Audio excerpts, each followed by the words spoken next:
Hello.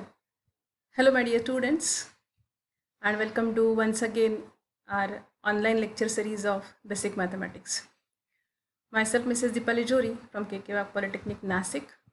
Once again, welcome you all for the fifth video of topic matrices.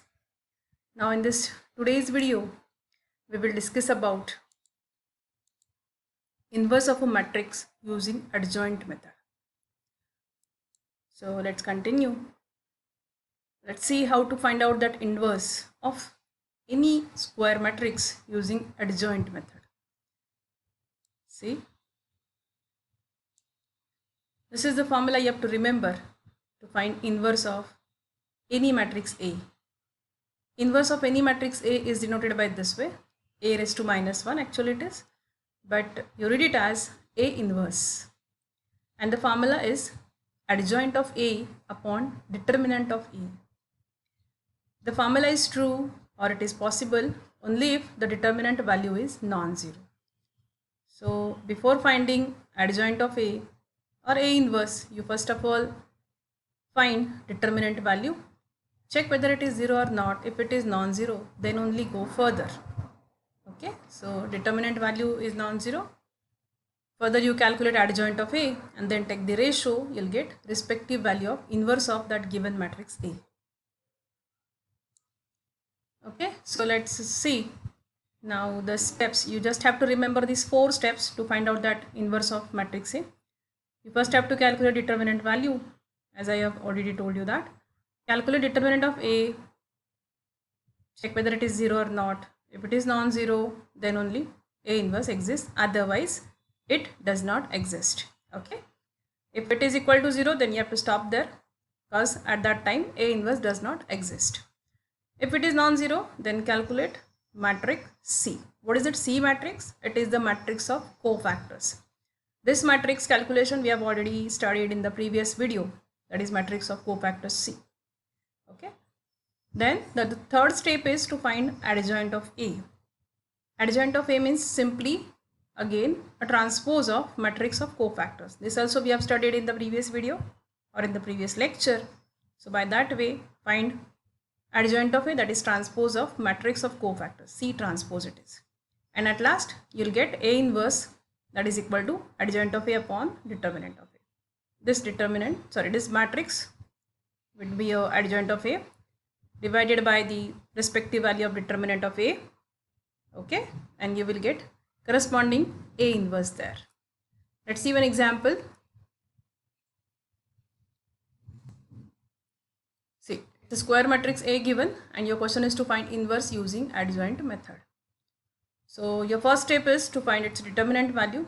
So you have first write that matrix into determinant form, put the elements into determinant, means into 2 vertical bars, compulsory. Do not expand that matrix itself, otherwise you will lose your marks, because matrix is not expandable, we cannot expand it.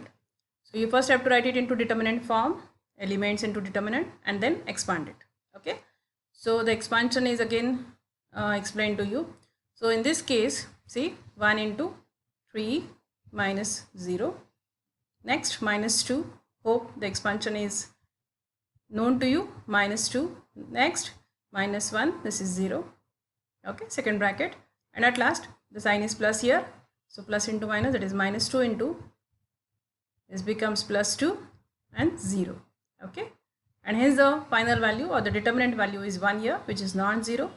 We can conclude that A inverse in this case exists. Fine. So the next step is to find matrix of cofactors, right? C. C is denoted for matrix of cofactors. So that is our big matrix in which we put alternate plus minus signs there first of all and the respective 2 by 2 determinants. Okay, this also I have explained you in the previous video and I hope you have done the practice for this. So the first element for this 1, your corresponding determinant is 3 0 minus 2 1. Next for 2, eliminate the column, eliminate the row, or forget it, write the remaining 4. That way you have to write for each and every element minus 1 0 0 1. For last element 2, the elements for determinant are minus 1 3 0 minus 2. Fine. For this element, for each and every element, you have to find out cofactor. Next, for this element -1, we'll forget the column. Row, 4 elements are 2, -2, -2, 1. Here they are, 2, -2, -2, 1. Next, for this middle element 3, we'll forget the row, forget the column. Corresponding elements are 1, -2, 0, 1. Okay, that way you have to write that matrix of cofactors with 2 by 2 determinants. Expand each and every determinant carefully, okay, by taking good care of sign there. So this is 3 minus 0. Next, minus of, first you have to expand it and then multiply by minus sign there. Okay, minus sign keep out of the bracket. First of all expand it and at last multiply by minus sign there. So -1 minus 0. Next, this is 2 minus 0. Okay, that way you have to expand it, and this is your corresponding matrix of cofactors there. 3, 1, 2, 2, 1, 2, 6, 2, 5. 3, this is 1, -1 actually, multiply by minus sign, so it is 1, 1, this is 2, the bracket is -2 here, multiply by 2, minus sign, therefore it becomes +2, this is 1, next -2 into minus, therefore it is +2, this expansion is +6, this is +2, okay, 3 plus 2, that is 5, okay, are the respective elements of that matrix of cofactors. Now your next step is to find that inverse of matrix. What is our next step?